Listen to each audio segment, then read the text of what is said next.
বিসমিল্লাহির রহমানির রহিম। আসসালামু আলাইকুম। দশম শ্রেণীর মানবিক শাখার ভূগোল ও পরিবেশ বিষয় আজকে তোমাদের পড়াবো ষষ্ঠ অধ্যায়। এখনো আমি কোনো পার্টিসিপেন্ট দেখতে পাচ্ছি না।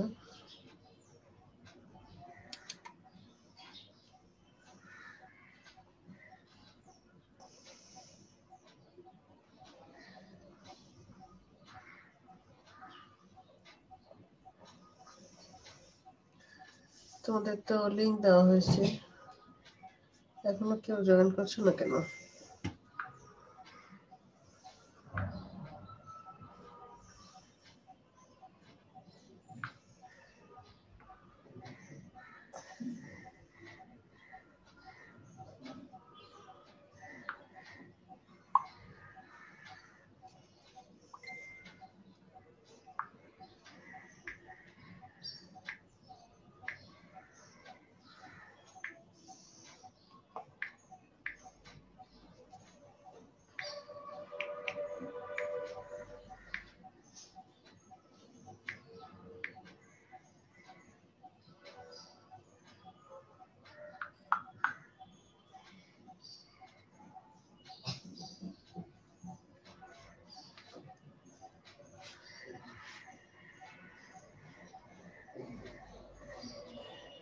আমি দেখতে পাচ্ছি তোমরা অনেকে লিঙ্ক দেখেছো কিন্তু ক্লাসে জয়েন করছো না।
আচ্ছা দেখো, আমি কোনো পার্টিসিপেন্ট যেহেতু পাচ্ছি না, আমি পড়াতে শুরু করি।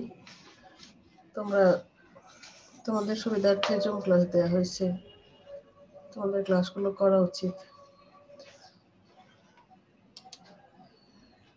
একজনকে মাত্র দেখতে পাচ্ছি।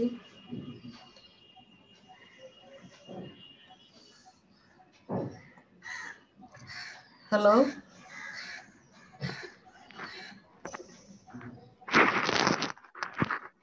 হ্যালো ম্যাডাম আসসালামু কি ব্যাপার বাবা? আমি খেয়াল করিনি ক্লাসের লিঙ্কটা ছিল, এভাবে হাত লেগে সিন হয়ে গেছিল। তারপর আপনার মেসেজ দেখে বুঝলাম। মাসের লিঙ্কে তো অনেকেই সিন করেছে দেখলাম। আচ্ছা যা হোক, আমি জানি না।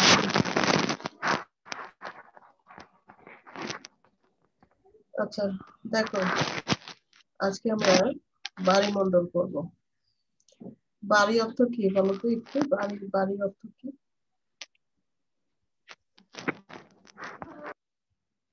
সত্যি বাড়ি অর্থ কি বলো আমাকে?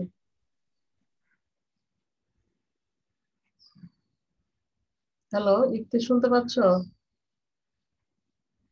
ইতি, হ্যালো। জি মিস। হ্যাঁ, বাড়ি বাড়ি অর্থ কি আমাকে বলো তো বাবা। পাহাড় না মিস? না, বাড়ি অর্থ হলো পানি। বাড়ি ও অর্থ সরি মিস। পানি। হাইড্রো, হাইড্রো পানি, হাইড্রোস্ফিয়ার বায়ু মানে জলমণ্ডল পানি। তো বায়ুমণ্ডল সম্পর্কে আমরা যে খুব জানি তা না, কারণ পৃথিবীতে প্রায় 4/3 পানি, এবং এই বায়ুমণ্ডল সাগর মহাসাগরের নিচে আবার বৈচিত্র্যময় ভূমিরূপ আছে, এবং সেখানে আছে প্রচুর প্রাকৃতিক সম্পদ। এই ছবিটা দেখো। জি মিস। শব্দ হচ্ছে কেন? আচ্ছা, দেখো এখানে। তুমি নদীরে ফোন। হ্যাঁ হ্যালো নদী। হ্যালো নদী, ক্লাস শুরু হয়েছে মিস আর আমি একা বসে আছি, জলদি আয়। ক্লাস শুরু হয়েছে, জলদি আয়।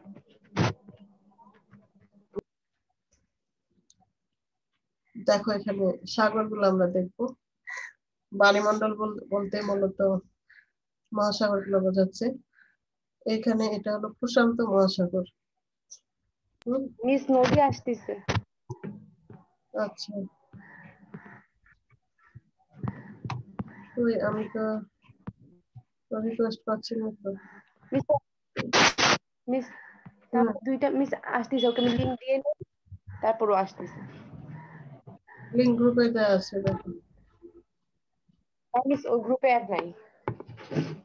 ওর ভাইয়ের আইডি আছে তো, ওর ভাই বাসায় নেই। ও আমি দিচ্ছি। আচ্ছা, দিয়ে দিচ্ছি। দেখো এখানে। তো এখানে আমাকে সাগর মহাসাগর গুলো আমরা দেখি প্রথমে। দেখো এই অংশটি হলো প্রশান্ত মহাসাগর। কি মহাসাগর বলো? মহাসাগর। প্রশান্ত, হ্যাঁ। এটা কিন্তু পুরা পৃথিবীর 3/1 ঘিরে আছে প্রশান্ত মহাসাগর। এত বড়, এদিক থেকেও আবার এদিকেও, মানে পৃথিবীটা গোল তো, এই সাইড এর পিছনের সাইড তো একসাথে। এই জন্য এই অংশ আর এই অংশ মিলিয়ে এটা হলো প্রশান্ত মহাসাগর। আর এই যে মাঝখানে দেখছো, এটা এস আকৃতির, এটা হলো আটলান্টিক মহাসাগর এটা। আর এই যে বাংলাদেশ, আমাদের এশিয়া, আফ্রিকা আর অস্ট্রেলিয়া, এটার মাঝখানে হলো ভারত মহাসাগর। আর এটা উত্তর মহাসাগর, এটা দক্ষিণ মহাসাগর। তাহলে মহাসাগর কয়টা হলো? 5টা। হম, চারটা। হ্যাঁ ও সরি, 5টা। 5টা। 5টা। আবার দেখো, আমি যেখানে কাটসাপ ধরছি, এটা কোন মহাসাগর বলো? এটা এটা হ্যাঁ, মিস মিস কোথায় আমি দেখতে পাচ্ছি না। এটা এটা কোন মহাসাগর? মহাসাগর। প্রশান্ত, হ্যাঁ। আর এটা এসের মতো দেখতে বাঁকানো, এটা কি মহাসাগর? মিস আসসালামু আটলান্টিক আলাইকুম। মহাসাগর। ওয়ালাইকুম আসসালাম। দেরি কেন বাবা? লিঙ্ক দিয়ে দিয়েছি, কিন্তু কাউকে ক্লাসে পায় না। একা বসে আছি কতক্ষণ। মিস আমি গতদিনও বলছি দোস্তে ক্লাসে, বলে কি আমি বাড়ি ছাড়ো প্যাকিং করতেছি, আজকেও বলছি ক্লাসে, বলে বাড়ি ছাড়ো প্যাকিং করতেছে, প্যাকিং আর শেষ হয় না। বাড়ি ওর কয়টা বাড়ি ছাড়ার লই জানে। এটা দক্ষিণ মহাসাগর, আর এটা উত্তর মহাসাগর। তাহলে মহাসাগর কয়টা হলো বলো আরেকবার? 5টা। 5টা। হম, এই অধ্যায়ে কি কি আছে একটু দেখি। বায়ুমণ্ডলের ধারণা আগে বলেছি। বায়ু মানে হলো পানি। হুম, মহাসাগর, সাগর এবং উপসাগর কি এটা আমরা জানবো, এবং মহাসাগরের তলদেশের ভূমিরূপ এবং সামুদ্রিক সম্পদ, আর হলো সমুদ্র স্রোতের কারণ ও প্রভাব, আর জোয়ার ভাটার কারণ ও প্রভাব। বায়ুমণ্ডলের ধারণা দেখো। হাইড্রোস্ফিয়ারের বাংলা শব্দ হলো বায়ুমণ্ডল। হাইড্রো শব্দের অর্থ পানি। ওই যে একদম শুরুতেই বলছিলাম হেডিং এ, এই যে দেখো এখান থেকে হাইড্রোস্ফিয়ার, এই হাইড্রো মানে হলো পানি। আর স্ফিয়ার শব্দের অর্থ হলো মণ্ডল, মণ্ডল বা স্তর। আমরা জানি যে পৃথিবীতে পানি বেশি, বায়ুমণ্ডলেও জলীয় বাষ্প হিসাবে পানি আছে এবং পৃথিবীর যে সকল জলরাশি তার শতকরা 97% পানি রয়েছে সমুদ্রে। মানে 100% পানির মধ্যে 97% পানি সমুদ্রে, মাত্র 3% পানি রয়েছে নদী, হিমবাহ এসব ভূর উপরিস্থিত যে জলাধার গুলো সেখানে।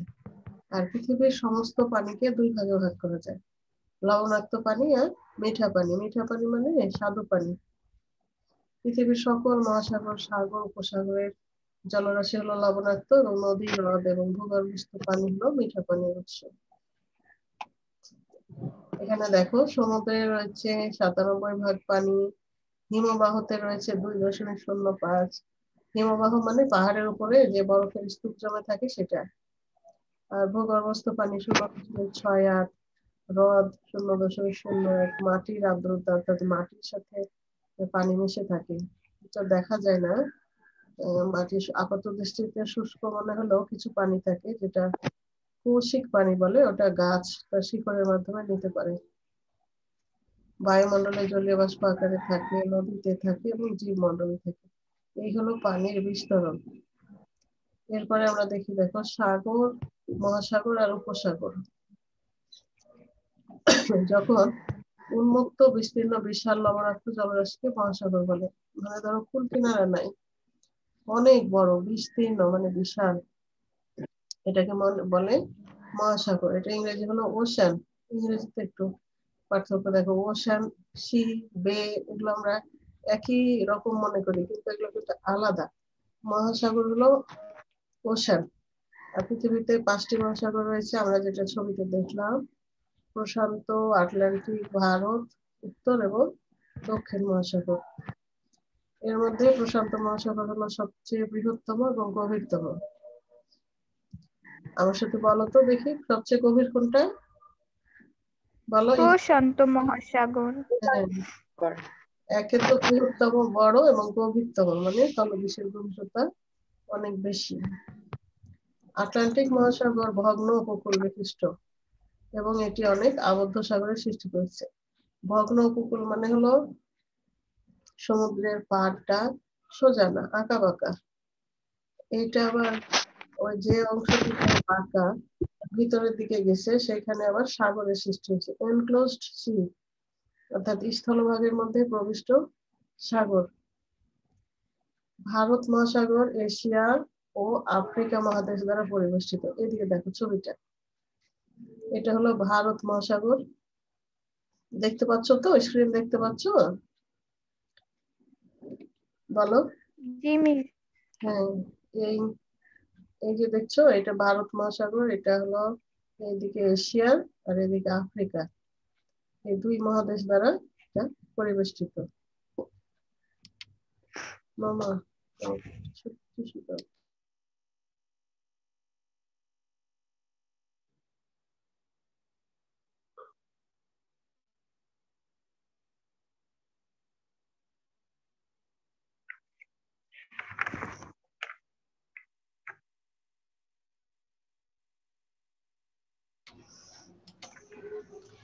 আচ্ছা, তো এই ভারত মহাসাগরটা এইদিকে এশিয়া, উত্তরে এশিয়া এবং পশ্চিমে আফ্রিকা মহাদেশ দ্বারা পরিবেষ্টিত। পরিবেষ্টিত মানে ঘিরে রেখেছে এই 2টা মহাদেশ। এবং 60° দক্ষিণ অক্ষাংশ থেকে অ্যান্টার্কটিকার হিমবাহ পর্যন্ত দক্ষিণ মহাসাগরের অবস্থান। এই যে 60° দেখছো, এইখান থেকে শুরু করে এদিকে 60, এদিকে 60, এই 2টা মিলে 60°-র পরে হলো দক্ষিণ মহাসাগর। কারণ এখানে তো উন্মুক্ত, এখানে কোনো সীমারেখা নাই, সেই জন্য এটা 60° অক্ষাংশ বরাবর ধরা হয়। এবার দেখো মহাসাগরগুলোর আয়তন এবং গড় গভীরতা, এগুলো কিন্তু লাগবে, খেয়াল করো। প্রশান্ত মহাসাগর হলো 16,60,00,000 আয়তন বর্গ কিলোমিটার। এটা আমেরিকা ও এশিয়ার মধ্যবর্তী। এই যে প্রশান্ত মহাসাগর, এই হলো এশিয়া আর হলো এই আমেরিকা, এই 2 মহাদেশের মধ্যবর্তী হলো প্রশান্ত মহাসাগর। আটলান্টিক মহাসাগর হলো 8,24,00,000, প্রায় অর্ধেক। দেখো প্রশান্ত মহাসাগর 16 কোটি, আটলান্টিক মহাসাগর আয়তন 8 কোটি, প্রায় অর্ধেক। ভারত মহাসাগর 7 কোটি, কাছাকাছি। এবং উত্তর মহাসাগর 1 কোটি 50 লক্ষ এবং দক্ষিণ মহাসাগর 1 কোটি 47 লক্ষ, এই দুটোও কাছাকাছি। তাহলে সব থেকে বড় হলো প্রশান্ত মহাসাগর, এরপরেই আছে আটলান্টিক মহাসাগর প্রায় অর্ধেক আয়তন, কাছাকাছি আয়তনের আছে ভারত মহাসাগর, এবং উত্তর ও দক্ষিণ মহাসাগরও আয়তনে কম, দুইটা কাছাকাছি আয়তন, মাত্র 3,12,000 কিলোমিটার কম। আচ্ছা, এটার অবস্থান দেখো, আটলান্টিক হলো আমেরিকা, ইউরোপ ও আফ্রিকা। এই যে দেখো আটলান্টিক, এটা আমেরিকা, ইউরোপ আর আফ্রিকা এই মহাদেশ দ্বারা পরিবেষ্টিত, অর্থাৎ এর চারপাশে এই মহাদেশগুলো আছে। আর যেটা ভারত মহাসাগর, এটা আমরা আগে দেখছি যে আফ্রিকা, এশিয়া আর অস্ট্রেলিয়া এটা দ্বারা পরিবেষ্টিত। আর দক্ষিণ মহাসাগর হলো 60 ডিগ্রি থেকে নিচে। আমি কিন্তু এখনই একটু ধরবো তোমাদের মুখে মুখে, একটু খেয়াল করে শোনো। এবার দেখো, মহাসাগর অপেক্ষা স্বল্প আয়তন বিশিষ্ট জলরাশিকে সাগর বলে। মহাসাগর তো অনেক বড়, দেখো একদম বিস্তৃত, কিন্তু যেগুলো আবার এই যে ভিতরে ঢুকে গেছে অনেকটা, এই যে সরু সরু সংকীর্ণ, এগুলোকে বলে সাগর। যেমন ধরো, এটা বঙ্গোপসাগর, এটা পারস্য উপসাগর, এটা লোহিত সাগর, এটা ভূমধ্য সাগর, এটা ক্যারিবিয়ান উপসাগর, এরকম। তাহলে মহাসাগর অপেক্ষা স্বল্প আয়তন বিশিষ্ট জলরাশিকে বলে সাগর। এই যে দেখো, বিভিন্ন সাগরগুলো যে দেখালাম, এগুলো ভূমধ্য সাগর, লোহিত সাগর, ক্যারিবিয়ান সাগর, জাপান সাগর ইত্যাদি। উপসাগর কাকে বলে? বে। বে অর্থ হলো 3 দিকে স্থলভাগ দ্বারা পরিবেষ্টিত এবং একদিকে জল, তাকে বলে উপসাগর। আর যেমন বঙ্গোপসাগর, পারস্য উপসাগর, মেক্সিকো উপসাগর ইত্যাদি। আর যদি চারিদিকে স্থলভাগ দ্বারা বেষ্টিত থাকে তাহলে তাকে লেক বলে। লেক, হ্রদ, বড় আকারের জলাশয় কিন্তু আবদ্ধ চারপাশে স্থলভাগ, তাহলে সেটাকে বলে লেক। যেমন রাশিয়ার বৈকাল হ্রদ, আমেরিকা যুক্তরাষ্ট্র কানাডার সীমান্তে অবস্থিত সুপিরিয়র হ্রদ, আফ্রিকার ভিক্টোরিয়া হ্রদ, এগুলো একটু বড় বড় হ্রদ। তোমাদের উপসাগরটা একটু দেখায় ছবিতে। এই দেখো, বঙ্গ উপসাগর, 3 দিকে স্থলভাগ, এইদিকে স্থলভাগ পূর্বে, উত্তরে স্থলভাগ এবং পশ্চিমে স্থলভাগ, 3 দিকে স্থলভাগ দ্বারা আবদ্ধ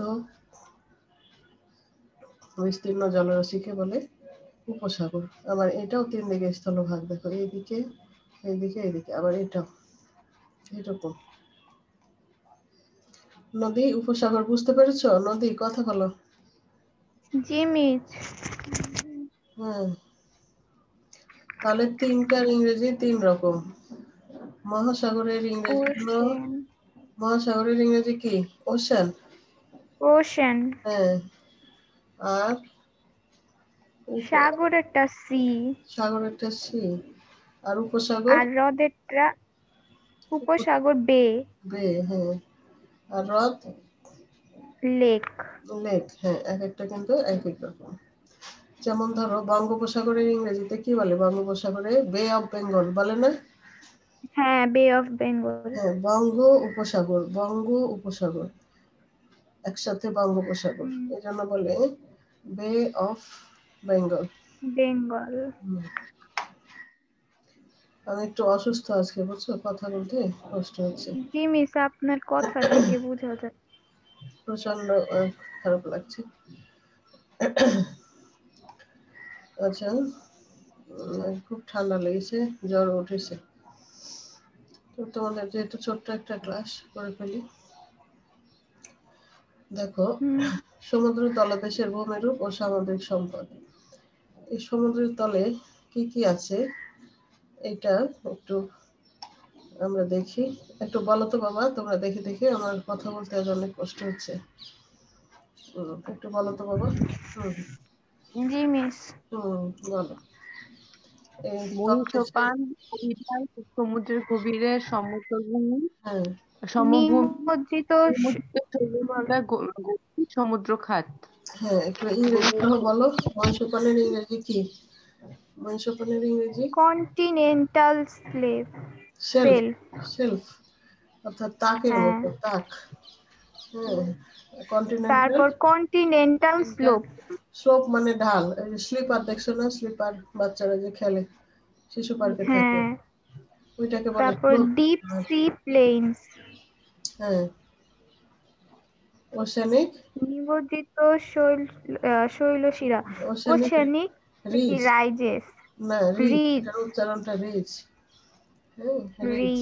নিমজ্জিত শৈলশিরা মানে হলো পানির নিচে ডুবে থাকা পাহাড়ের সারি, মানে অনেকগুলো পাহাড় বা উচ্চভূমি কিন্তু পানির নিচে আছে, আমরা দেখতে পাচ্ছি না, কিন্তু উচ্চভূমি।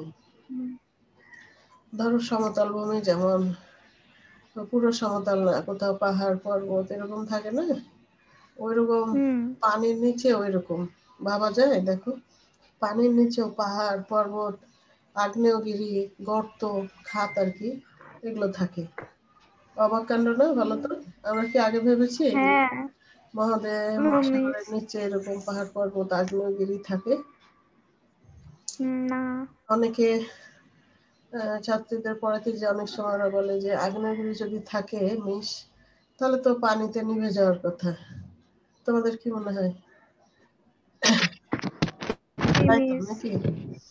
কিন্তু আগ্নেয়গিরির বিস্ফোরণটা হয়ে জমে যায়, আবার পানিতে, পানির নিচে জমে যায়, আবার বের হয়ে আসে, আবার জমে, আবার বের হয় ওর উপরে, আবার জমে। এইভাবে করতে করতে উঁচু হয়ে অনেক সময় দ্বীপ সৃষ্টি করে, আগ্নেয় দ্বীপ।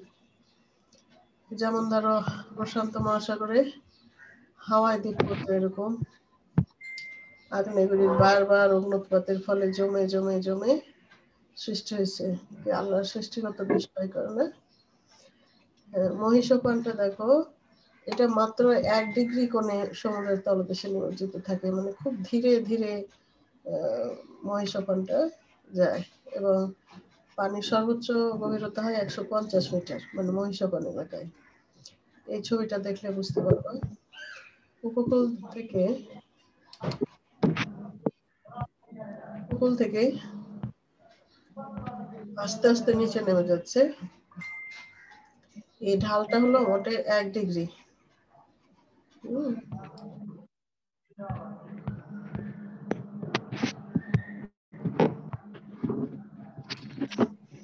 পেছনে যাবেন।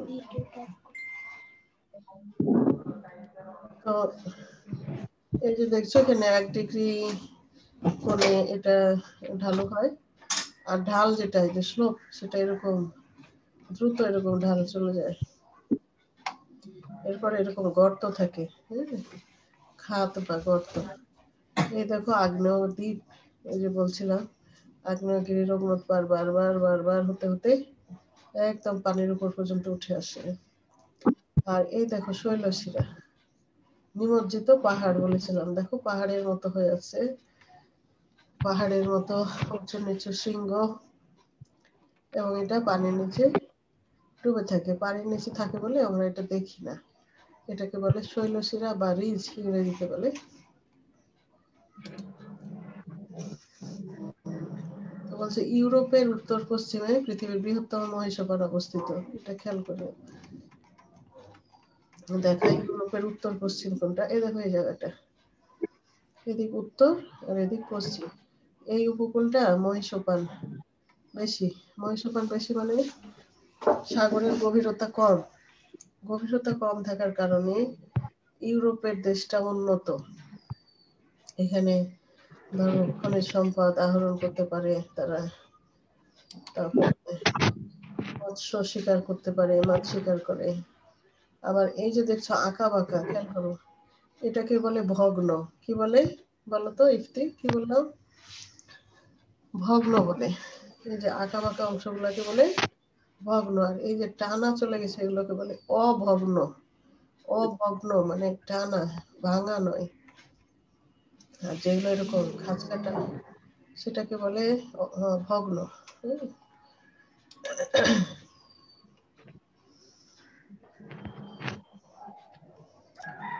তো এখানে দেখো তাহলে আফ্রিকা, আফ্রিকা মহাদেশে আবার মহিষপান নাই বললেই চলে, কারণ পুরো আফ্রিকাটা মহাদেশটা একটা মালভূমি হওয়ার কারণে এটা খাড়া ঢাল বিশিষ্ট। এটা মহিষপান নাই, এটা মহিঢালি বেশি। মহিঢাল দেখো, মহিষপানের শেষ সীমা থেকে মহিঢাল এবং সমুদ্রের গভীরতা 200 থেকে 3000 মিটার এবং এটি 16 থেকে 32 কিলোমিটার প্রশস্ত। আর গভীর সমুদ্রের সমভূমির গভীরতা হলো 5000 মিটার, মানে পানির উপর থেকে নিচের দিকে 5000। আর নিমজ্জিত শৈলশিরার মধ্যে দেখায় আটলান্টিক শৈলশিরা।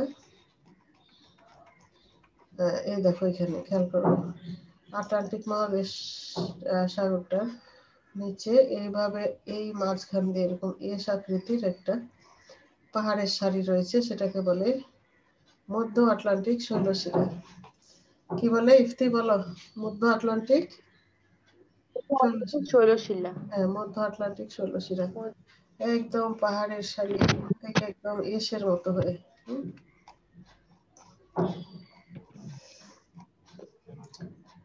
এসের মতো হয়ে। তারপর গভীর সমুদ্রের খাত, সব থেকে গভীর খাতের নাম হলো মারিয়ানা খাত। এটা প্রশান্ত মহাসাগরে এবং এর গভীরতা হলো 10,870 মিটার। এটাই পৃথিবীর মধ্যে সবচেয়ে গভীর খাত, মানে স্থলভাগের ভিতরেও এত বড় খাত নেই। হ্যাঁ, আচ্ছা, এই ছকটা কি তোমরা আগে পূরণ করেছিলে বাবা? বইয়ে করা আছে? দেখো তো ইফতি, তোমাদের করা আছে এটা? জিমিস করা আছে, জিমিস করেছিলাম এটা। করেছিলে? আচ্ছা, এবার দেখো সমুদ্র স্রোত। এখানে সমুদ্র স্রোতের প্রধান কারণ হলো বায়ু প্রবাহ।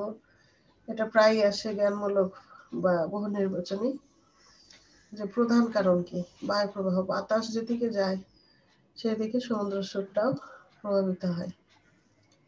এখন এই দেখো স্রোত গুলো কিভাবে যায়। একটা হলো উষ্ণ স্রোত, একটা শীতল স্রোত।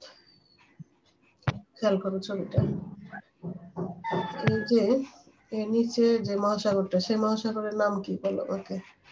নিচে 60 ডিগ্রি থেকে নিচের দিকে এই মহাসাগরটার নাম কি বলো?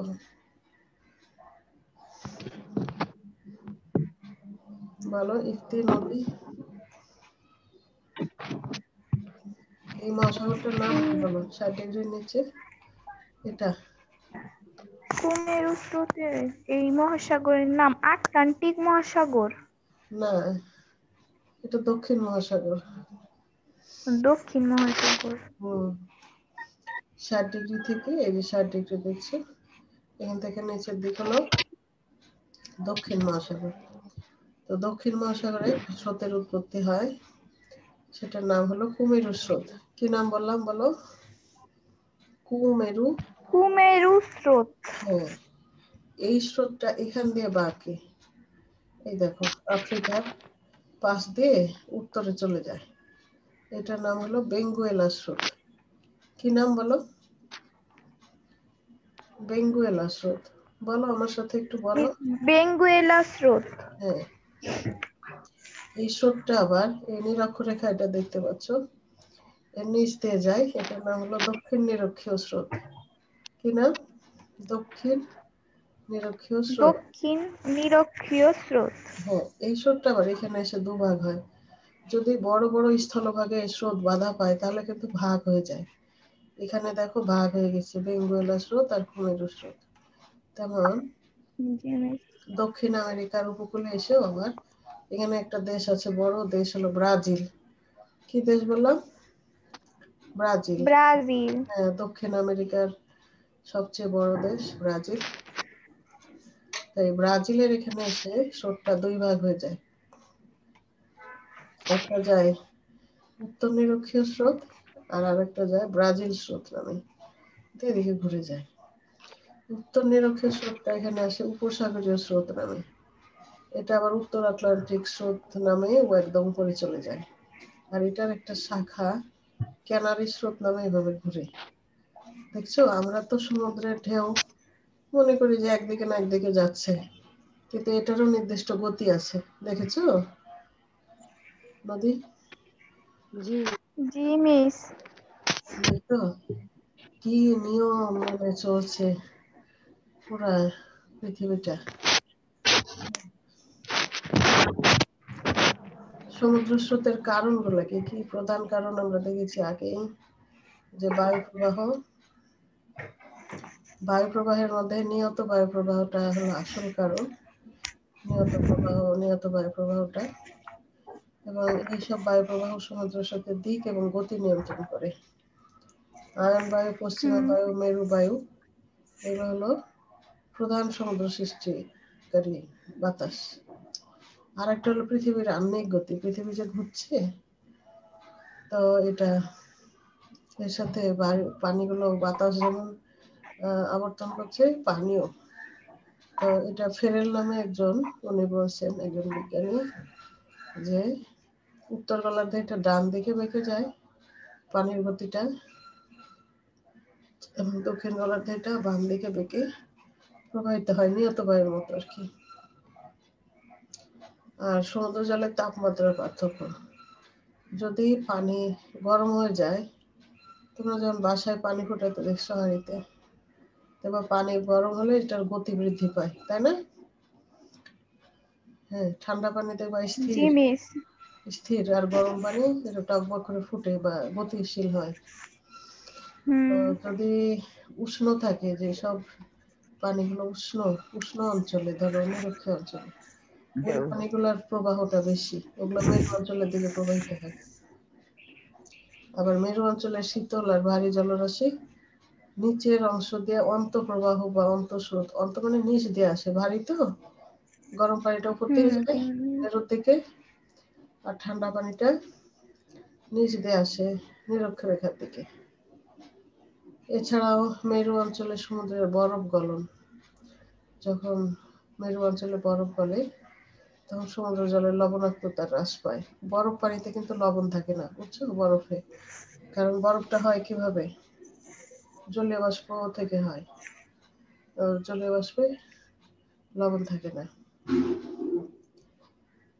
তো এই যে বরফ যে গলে, তখন ওই বরফ গলা পানিতে যেহেতু লবণ থাকে না, ওই লবণাক্ততাটা কমে যায় ওই এলাকার যেখানে বরফ জমে, তখন সমুদ্র স্রোতের সৃষ্টি হয়, পানি হালকা হয়ে। এবং সমুদ্রের গভীরতার তারতম্য, সমুদ্রে যেখানে গভীরতা কম থাকে, সেখানে পানি উত্তপ্ত হয়ে যায় দ্রুত, আর গভীরতর অংশে যে শীতল জল এটা নেমে আসে। সাধারণত 100 মিটার নিচ থেকে গতি কমতে থাকে সমুদ্রের পানিটা আর কি। লবণাক্ততার পার্থক্যটা একটু আগেই দেখেছি, যে লবণ দিলে পানি আর কি ঘনত্বটা বেড়ে যায়।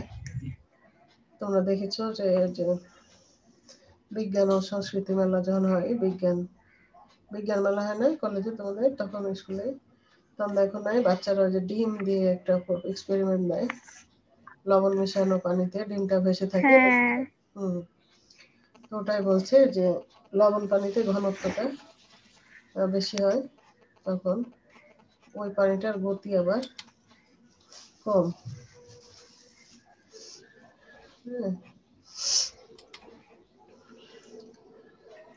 আর ভূখণ্ডের অবস্থান আমরা দেখছিলাম, যে যদি কোনো বড় মহাদেশ, দ্বীপ, এসব জায়গায় স্রোত আসে, তাহলে কি হয়, স্রোতটা বাধাপ্রাপ্ত হয়ে বিভক্ত হয়ে প্রবাহিত হয়।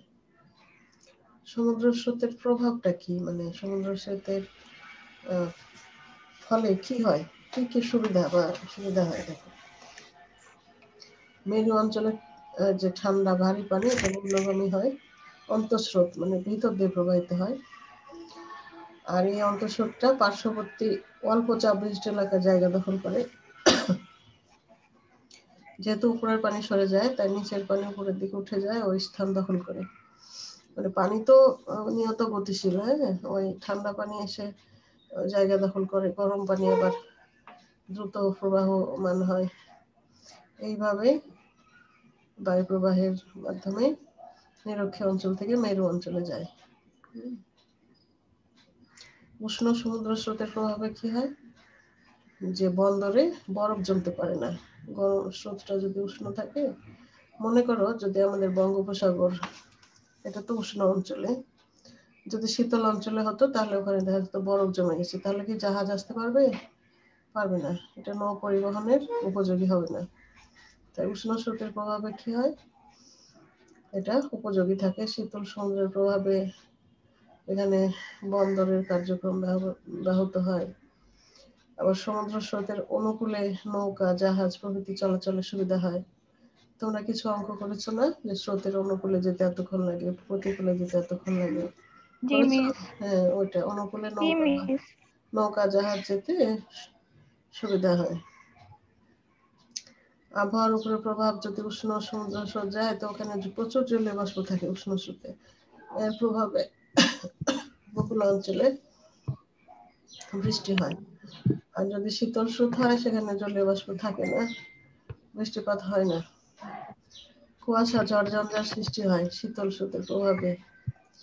সমুদ্রে অগভীর মগ্নচড় সৃষ্টি হয়। মগ্ন মানে ডুবে থাকা, চড়া মানে উঁচু ভূমি।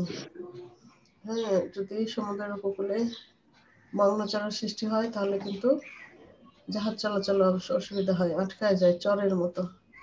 মৎস্য ব্যবসার সুবিধা হয় যদি মহিষপান বেশি থাকে। আর হিমশৈলের আঘাতে বিপদ। হিমশৈল হলো, তোমরা যে টাইটানিক মুভিটা দেখছো না, দেখেছো কি? হ্যাঁ মিস। বড় একটা বরফ খণ্ডে যে বাড়ি খায়, ওইটাকে বলে হ্যাঁ। হিমশৈল। হিম মানে ঠান্ডা, শৈল মানে বরফ। বড় বরফের টুকরা যে ভেসে আসে, এখানে ধাক্কা লেগে যে ডুবে গেছিল টাইটানিক জাহাজ 1912 সালে। আজকে তাহলে এই পর্যন্ত থাক, আগামী দিন আমরা জোয়ার ভাটা এটা করবো আগামী ক্লাসে।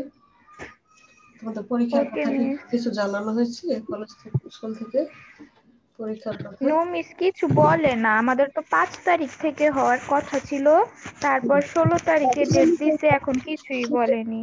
না ও, হয়তো এক্সাম না ডিসিশন হয়নি, ডিসিশন হলে জানিয়ে দেবো।